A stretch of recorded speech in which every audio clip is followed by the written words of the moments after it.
Hey everyone, how's it going? Today we're going to be working on this Bianchi Axis.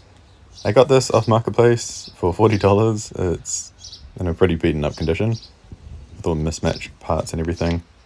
And this is a seat and seat post that I put on just to test the seat post size. I did have this black spray paint all over the top tube. I sanded a little bit off and it looks like the decal is still there as well, so that's cool. Looks like it's been passed through the bike hubs at some point. And we have community bike hubs scattered around Auckland and stuff, so that's pretty cool. This is the Bianchi superset tubing. There is one that's a higher level above this, which is prestige tubing, which is pretty cool. This is still quite a nice bike. It's got some of the original components, like the brakes, the cranks, and even the wheels. It was Suntour group set. It's got a decent amount of tyre clearance. These are 40C tyres and has room for a little bit more. So Suntour powering, and just decals a bit faded. Araya VX 400 rims, which look quite nice. Then yeah, there's the Suntour hub. Actually have a pump for it. It fits in the frame peg as well, which is pretty cool. The handlebars we're going to use on the bike are these WTB mountain road drop bars. So they have a bit of flair to them. They're a 25.4 clamp and they're a nice width. Actually, the side profile sort of matches what the stock bar would be as well. I'm sure it's a bit wider and stuff though, but it's like that ergo sort of drop. But yeah, quite nice. I think this bar's from the early 2000s, somewhere around there. So we're going to strip the bike down. We're going to keep the original wheels and a few other parts, but we're going to try and swap out the derailleurs because they've been swapped to Shimano ones. And yeah, drop bars, we're going to use some Aero road levers, and we've got Suntour shifters as well for it. So just disassembling the headset now. Nothing was stuck. Up here we have 3 nubs to destroy. Really don't like those nubs. So we're going to remove those before we put it all back together. Taking off the brakes now. These were not stuck as well. They should clean up nicely. They're just, yeah, a bit scungy. I quite like how these die-comp brakes have the spring tension on the back. At some point I lost my the little retaining ball in my Vera Allen key. It's okay. Taking off the cranks now. That bolt was kind of stuck. But yeah, hopefully the cranks don't get stuck on. I'm going to put some penetrating oil in the tapers there and see. Good. But yeah, that seems a bit too tight, so it's not a good sign. We're going to let those soak for a little bit longer and hopefully the penetrating oil does its job. Yeah, taking the derailleurs and the wheels off now. I'm going for the rear brakes. Actually, the brake posts are quite tight underneath there.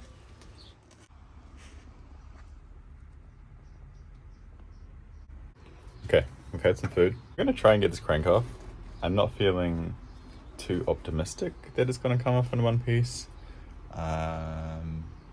Because, yeah, I don't know. Just got a bad feeling about it. We should be fine. Hopefully we can get it off without destroying the chain rings though. That's kind of the main goal. I don't know how to explain it. You just get a bad feeling about it.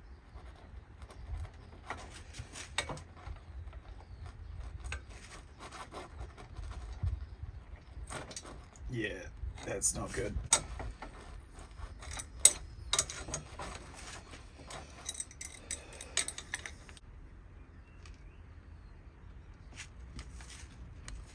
Well, no surprise, no surprises there. We're going to use the angle grinder and cut it off. Normally 2 cuts close to the square taper spindle. So you can sort of see the square. You just go just to the outside, so we'll go down this side and then down that side.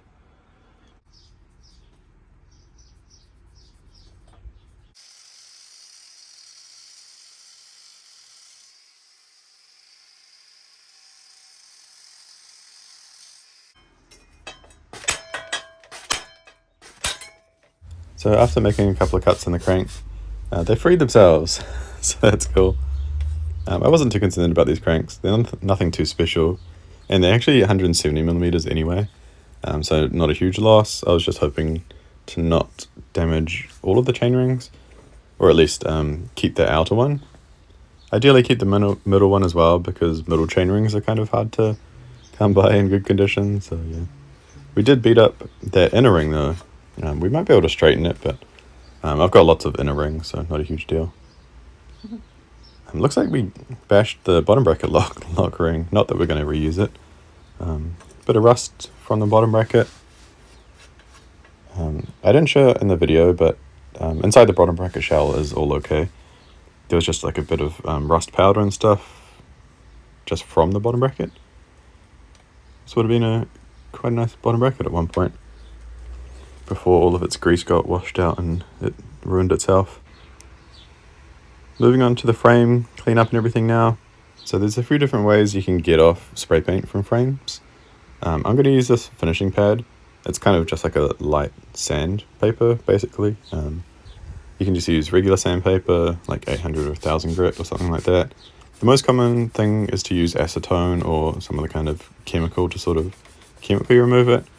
I have done a little bit of damage in the past by using acetone and stuff. So now I try and just sand it off, and if it comes off relatively easy, then I'll just do that. That way you can just polish the frame once all the paint has been removed, once the excess paint has been removed, and it comes up quite nicely. Also, it doesn't really damage the decals. It's one of the big things with acetone and stuff. You have to be careful around decals and everything. And quite a few times it will damage the clear coat as well, which you can repair, but yeah. So just going over the rest of the frame now. It was mostly on the top tube, but there were a few little spots like on the seat tube and the seat stays as well. Quite easy to use. I'm just using some soapy water as like a lubricant. And that's it, pretty much all done. So I didn't know how much rust was going to be underneath that spray paint. I was expecting it to be most of the top tube, but it's really only a few patches, and there's still quite a lot of the factory paint there. So we're just going to use some rust converter on those patches. Rust converter basically just converts the surface to a black or primer finish. You can just leave it as is, and then it'll just be like this little black patch. Doesn't really do anything to paint, and it will only convert rusted steel into a black surface. So you can see on this patch on the top there, sort of goes this bluey color before it turns black. So it just ends up like that there, you can see on the chainstay. I did actually have this purple spray paint in my stash. This is kind of like the wabi-sabi, which is like gold leaf stuck onto patches and stuff of missing paint. But I had this purple and I didn't want it to show up too much.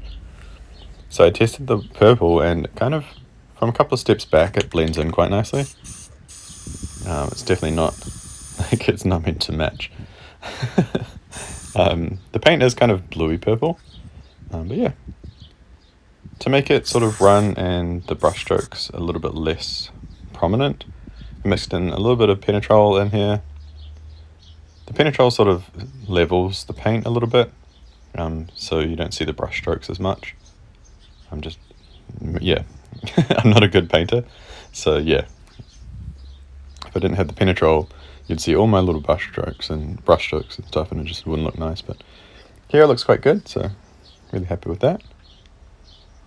So you can still see all the patina and everything when you're up close, but from a couple of steps back, the purple blends in quite well, but not to the point where it looks like a respray or anything like that. So kind of the best of both worlds, I think. Could have gone for a more purpley purple, but quite like this one, and I had it sitting around, so we'll see how that goes for a while. And yeah, next step is to polish the frame, because we've sanded or used that finishing pad like all over the top tube and a few spots in the frame. The frame actually needs a polishing anyway. It's had quite a bit of abuse, so yeah, this is just a cream polish. It's an automotive cream polish, nothing too fancy. Normally just get something that's on sale at Bunnings or something. Actually did a really good job. It's quite a good improvement, really. because it is a polish, it does sort of lightly sand the paint. So you can see on the edges of the patches and everything, it's sort of polished a little bit too much, but I think that's a pretty good balance, because if you take a couple of steps back, it sort of blends in like a little bit. The scratches don't show up as much as what they did before, but it still has that little detail and stuff of the patina if you do look up closer. So yeah, looks really cool.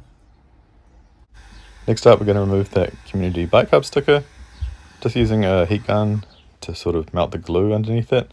I didn't want the decal, like the Bianchi decal, to be removed, so I put my finger over it so I could tell if I was putting the heat gun on it, and it worked out pretty good. We're using some Dissolve It to get rid of the rest of the residue, and then I'll use some isopropyl alcohol and clean up those little patches of rust. I'm just in the same sort of method as the rest of the bike. I sanded them like a little bit and then used some of the rust converter, then just put a little bit of the purple over the top. Next, we're going to deal to the inside of the frame, just in case there's any rust or anything inside of it. I use Penetrol. You can use Frame Saver, or there's all kinds of different lanolin sprays and stuff. I like using Penetrol because it goes on really oily and it gets into all the nooks and crannies and stuff. So just spray a bunch in, spray lots in, and then put your finger at the end of like at the other end, and tip it down. And then your finger should be wet with the Penetrol. From there, just shake it all around. You can sort of do some tests and stuff to see how it moves. So if you have like an old handlebar or something like that, spray inside the handlebar, and then you can sort of see the movement of the product you're using. I'm going to throw the headset back on. Get this little dust shield, which is just like a little plastic shield, but the headset didn't look complete without it. We've taken all the nubs off the headset parts as well. Just going to put those back on. Yeah, looks quite good. We cleaned it up a little bit. I didn't want the handlebar to be black, but I also didn't really want to remove the lettering from it. Like, I still wanted it to say WTB blah blah blah. So we're going to use some oven cleaner to get rid of the anodizing. Had to do a few different coats, and that's when I realized that there's some tape residue on the handlebar from previous owner. So just cleaned that off with some more Dissolve It, and then yeah, this is it all cleaned off with the oven cleaner. I rinsed it a bunch, then just used a finishing pad to sort of match it to the seat post. This is a strong seat post that we're going to use on the bike. If I have any silver parts, like, raw alloy, I try and match them finish wise. It's kind of difficult if they're a slightly different color and that, but yeah, I just used a metal finishing pad, that same grey one. I used the red at first and then the grey to sort of get it quite similar. I didn't use oven cleaner on the whole handlebar because it's obviously not going to all be exposed, so not much point. Shifters we're going to use on the bike are these Suntour Power Command shifters. I haven't had these installed before, so I don't quite know how they go. I've looked at a bunch of photos and stuff, and I think I've got it figured out. The shifter goes onto its little pedestal, just one position, but then that goes onto the mount in a couple of different ways. So you can line that up with your handlebar. So you want the cable exit pointing backwards, and you want the long part of the shifter on top. So yeah, something to keep in mind. I didn't know how these were going to be in the right position. Didn't really know where to put them. Apparently they go above the brake lever, and then you sort of shift your hand off it a little bit. Kind of makes sense to put it below it, but then your hand just completely grabs it. So not good. Brake levers we've got are these Dicomp Grand Comp levers. Just amazing brake lever. I really like these. These are Aero version ones. So I've got the shifter about where we want it. We'll have to take it outside. I tried it below and on top, but definitely it's meant to be on top. We did change the stem to a shorter one as well. I think this was about 80 millimeters. Just feels a bit better. that's where the shifters ended up being a little bit back from the brake lever. That way my fingers don't grab them or don't touch them like when they're wrapped around the hoods. Yeah, quite like them actually. Moving on to cleaning up the brake calipers now. I've soaked them in a Vapor-Rust overnight. Now we're just going to clean up the actual caliper. So I'm just using my bench polisher to sort of give them a quick little buff up. You can just use some Autosol, which does a really good job actually, or like a Dremel. But I've got this bench polisher. I think I actually need to replace this polishing pad because it's leaving scratches and stuff now. These are the little bushings that go in the caliper. Sort of provides a more frictionless feel to it. It's kind of nice them being replaceable as well. I should probably have mentioned, if you're going to be working like up close with a bench polisher, make sure that your fingernails and stuff don't have any loose parts or whatever that can grab fabric. So run it over a rag and stuff and check. Quickly reassembling stuff now. Oh, quite nice. Kind of a funky design that the pad goes behind the brake caliper, but they work really well. Bit of grease on the brake posts, and then we'll throw the calipers on. I'm not using these old brake pads, but it's just so I don't lose any of the washers or anything, because if you don't have pads in them, the washers just pop off. So just for the time being, we're going to do them up loosely. Don't have any spring tension on them or anything. We're going to put the cranks on and everything, and then later on we'll set the brakes up. So yeah, they were 170mm cranks, so I wouldn't normally rock 170s anyway. So we've got these Shimano Dior, these are MT60 cranks. They're 175s. They've got, well, at least the inner chainring is good, so we don't have to straighten up the one that we smashed the crap out of just yet, but I'll put it in my stash. Should be fine. I'm going to take these all apart now. We'll clean up the cranks a little bit. I won't go too hard on them. I kind of want them a little bit more polished than the stem that we did. Stem and the handlebar. Quite like these cranks. Kind of suit a whole bunch of builds. We're going to use the Suntour chain rings. I quite like the look of black chain rings on silver cranks, so yeah, should look pretty good. They are faded a little bit, so they're kind of like that bluish anodized. You know how black anodizing sort of fades to that bluey purple color? So just cleaning off the cranks, we just use some isopropyl alcohol and then a rag just to wipe them off a bit, and now we're using some Autosol. Autosol is quite abrasive, so if they're fairly good condition already, I would use a lighter metal polish, but these ones are quite tarnished, so Autosol should do a pretty good job. If you want them like high polish finish, then definitely go through with some sandpaper, starting at like 800 grit and then going up to around 1500 in a few steps. If they're quite bad, then maybe 600 grit. But it takes quite a while, so yeah, they look quite good even without all those steps. Especially with the rest of the bike being all tarnished and stuff. So we're going to put some grease in the bottom bracket, shell, and then on the bottom bracket as well. This is a new sealed one. It's a Shimano UN300. I think this was a 118 or 122mm bottom bracket. So hopefully it works out okay with these cranks. Just tighten them all nicely in there. Wiping off the excess and putting it inside the spindle, and then just a tiny bit on the taper itself. I haven't had any issues with using a tiny bit of grease on square tapers. Maybe if I had some super thin, super lightweight old Campade cranks or something, maybe I'd crack them, but haven't had any issues, so I'll keep doing it that way. Bottom bracket looks like it's just the right width. Definitely wouldn't want it any skinnier. Got a bit of clearance there, so that should be good. The front derailleur we've got for the bike is a Suntour top pull. I think this actually came off a XC Pro equipped bike. Yeah, So quite a cool little front derailleur. The rear we've got is a Suntour X5000, which was off that Nishiki step-through build that I did. Really like the look of this, and it works really well. So we're going to use those factory wheels that came on it. It does have some little rust staining and that sort of stuff on them, so I'll go clean them up outside and then bring them in and we can service the hubs in them. So while I was cleaning out the wheels, while the rims were wet, they almost look polished.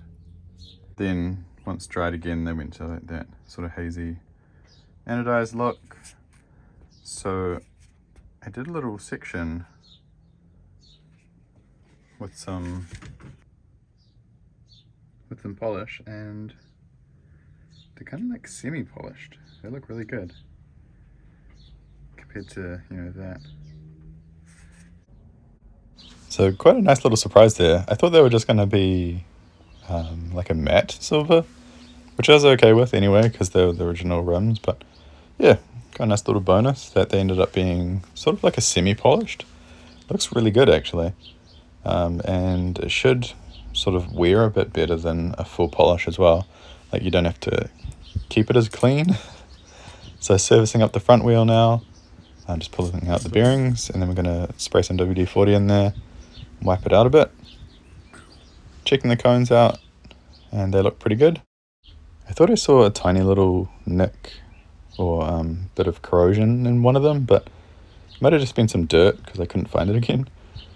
All the ball bearings look okay. We're going to reuse those. If they're like pitted or anything like that, I will just replace them.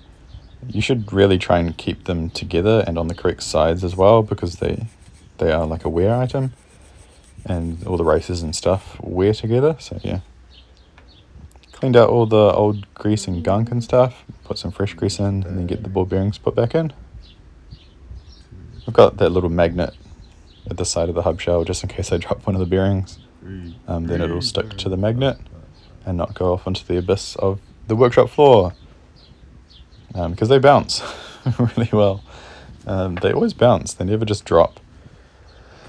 A little bit of extra grease to finish it off there, sort of sticks them in place a bit better as well. Put the axle back through, and then we'll get the other cone nut wound down. This is a bit of a trial and error. I try and get it pretty close or a little bit loose from the get-go, and then I can always tighten it up a little bit extra. But you don't want the bearings to be bound up or anything. Also don't want them too loose, but they need like a tiny little bit of play in there, just the tiniest little amount. So yeah, bit of trial and error really. You sort of get the feel for it though. Yeah. And then after all that, because we've polished the rims and we've been working with grease and stuff, I use some isopropyl alcohol on the braking surface. Once we got the old tyre off, the rim tape was pretty perished, so we've got this one from Blue Lug. Nice little bonus part. The tyres that we're going to use on the bike are these WTB Radlers. They're a tubeless ready tyre, but we're going to run tubes in them. So they're quite hard to get on the rims, but yeah, it should be fine. Decent amount of tyre clearance in this frame, so quite cool. Hopefully the Suntour cogs hold the new chain.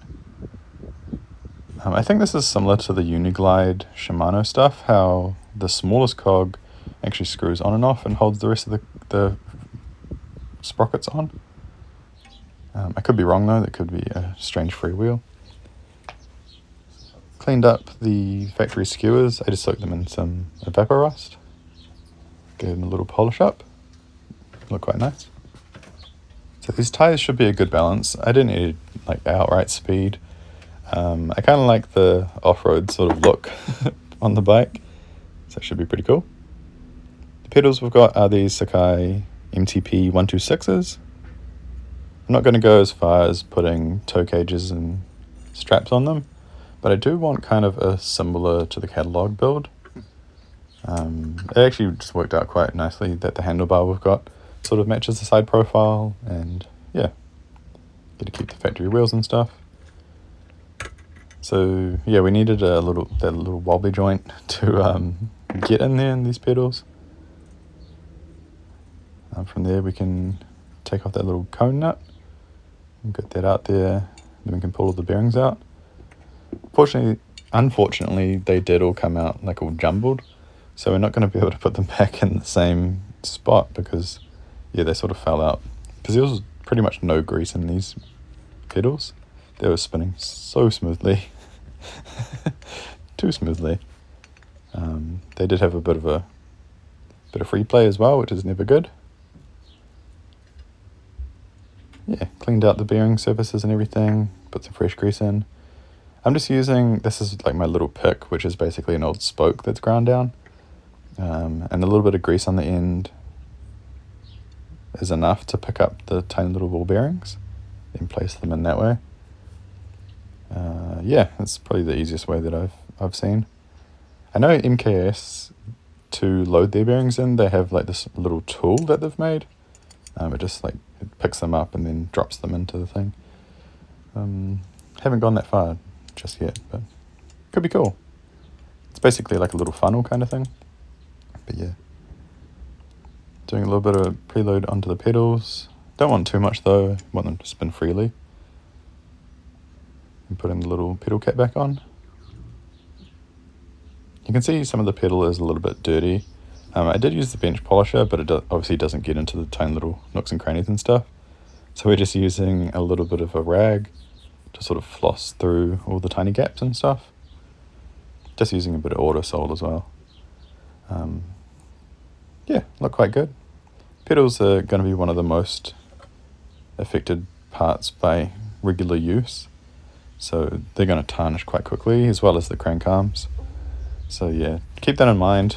Don't spend hours and hours on them, because the first ride they're not going to look as good. So yeah, putting the pedals on, make sure we've got lots of grease in the crank arm first.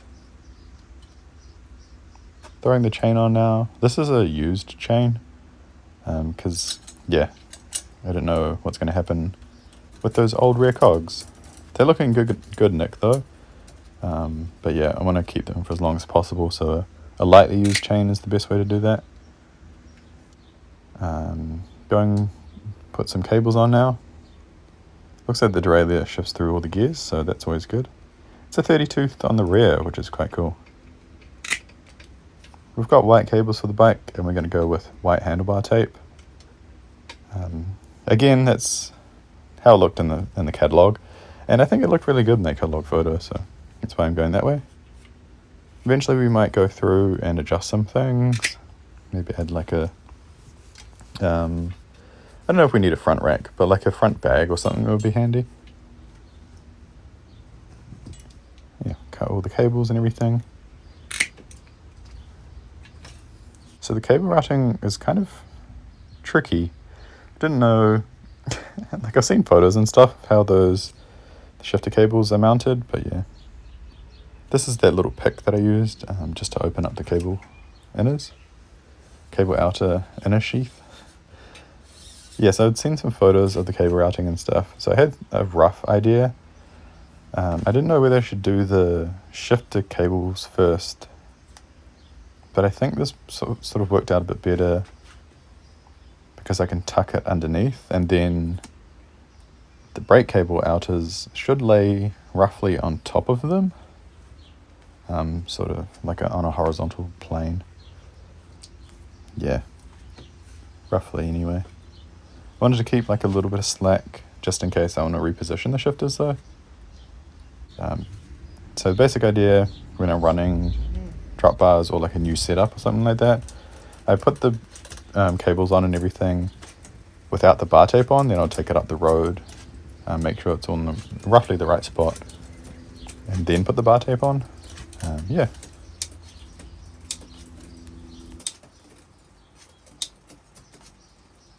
What?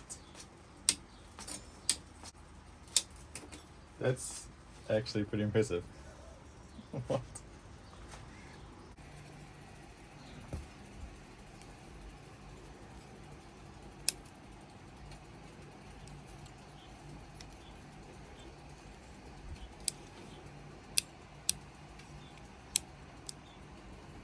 Yeah, that's the friction 7 kind of thing.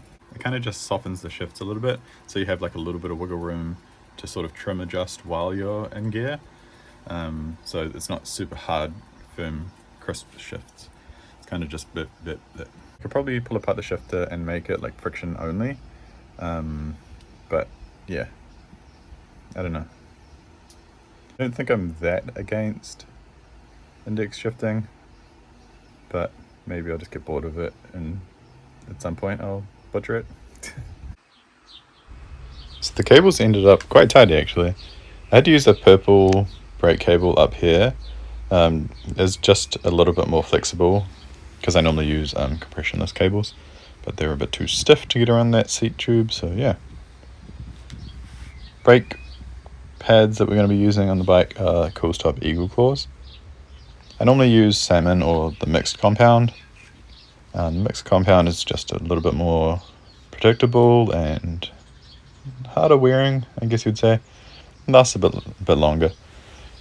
So I have the salmon ones in the back, then the mixed one in the front, or just use the mixed ones. So setting up the cables, you want to have a little bit of a bend to it, so roughly about 90 degrees for most cantilever brakes. So you adjust the straddle cable length and the hanger height to sort of suit that. You want them roughly,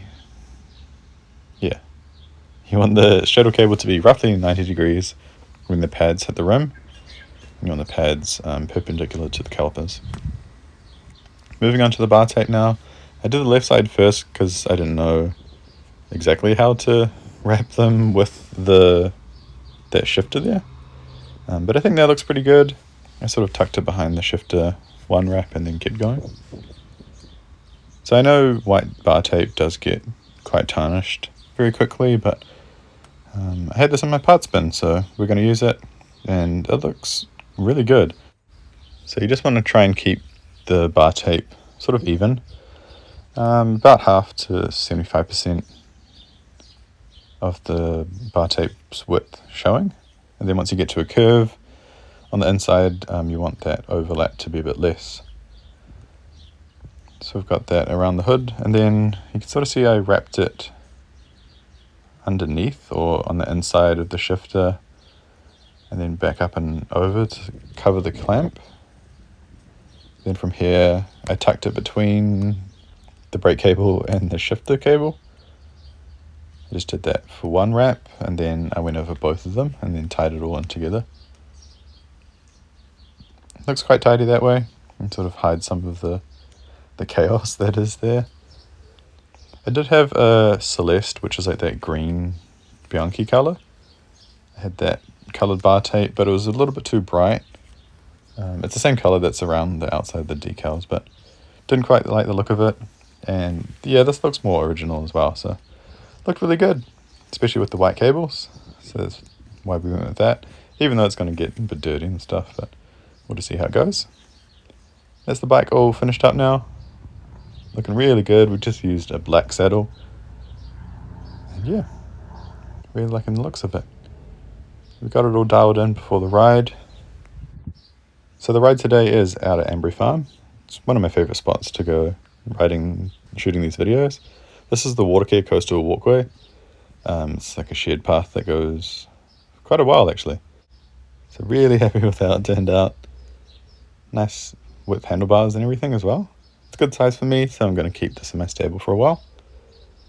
I have a bit of a soft spot for the 90's 700C stuff, especially like the hybrids and the cross bikes and that sort of thing. So yeah, really like the handling of it. It's a good balance between stable and nimble. Yeah, really like it. I'll tell you more about the bike at the end of the video, and we're just going to take it for a bit of a ride now. Thanks. Also, I'm sorry about the wind noise in these point of view clips. I don't have a wind mic or a wind reducer for this camera yet, but in the next video that'll all be sorted, so there'll be a lot less wind noise. But for now I sort of edited it in a few places, and yeah, thanks.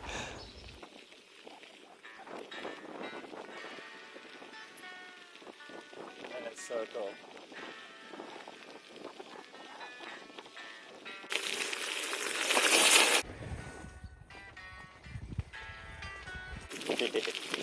My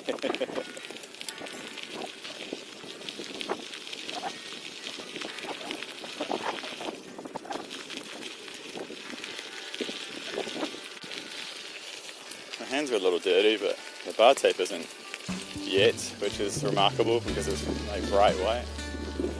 Whatever. Oh, puddle.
I freaking love it. I gave this bike a ride. It's a flat bar bike. I tried built it up in drop bar. But you never know if it's going to change the handling for the worse. But this was supposed to be a factory drop bar bike, but even then you never really know. Sometimes you just prefer it flat bar, so yeah, I'm really stoked with it being drop bar again. And yeah, I think it's a really good balance of nimble but also stable. It does have quite a short rear end, so I didn't know how aggressive the geometry and stuff was going to be, but really happy with it, so that's really cool.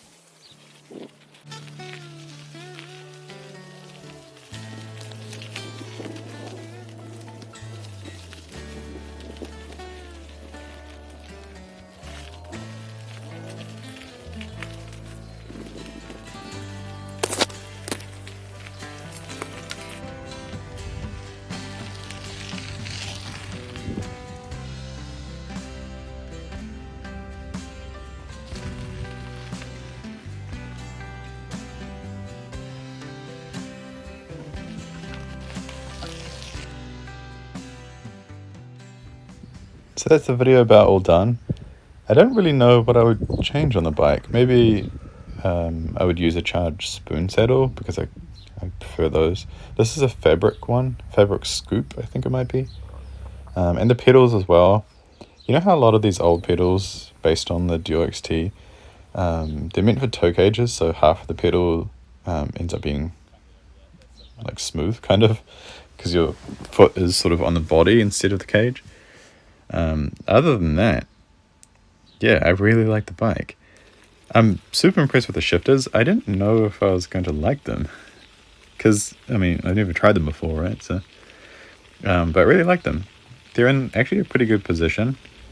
They take a little bit of getting used to because it's just a different way to shift. So getting my head around, pulling back on the right hand side, like the top one, to shift up, and then pushing forward to shift down. I'm sure like the first few shifts going forward, like when I jump back on the bike, it's going to take some getting used to. But yeah, really like the feeling of it. Definitely a lot easier to use than barring shifters. Well, I don't know if easier to use is the right word, but more ergonomic and closer to the hand rather than getting your hand off and going down there. I think I would like them more if the right one was in friction as well, because I really like that Suntour ratcheting feel of their friction shifters from this era. I really like the handling of the bike.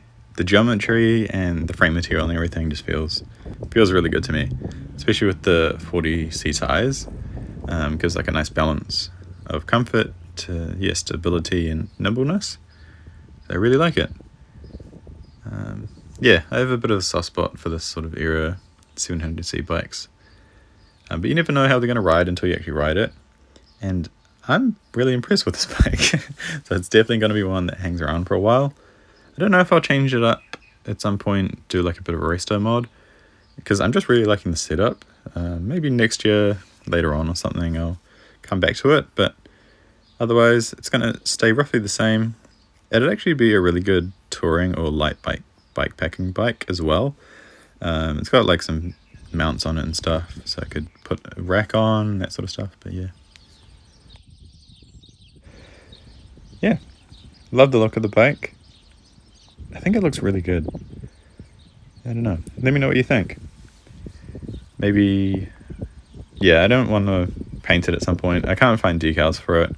Going through all that hassle just to have it look tidier, don't really like.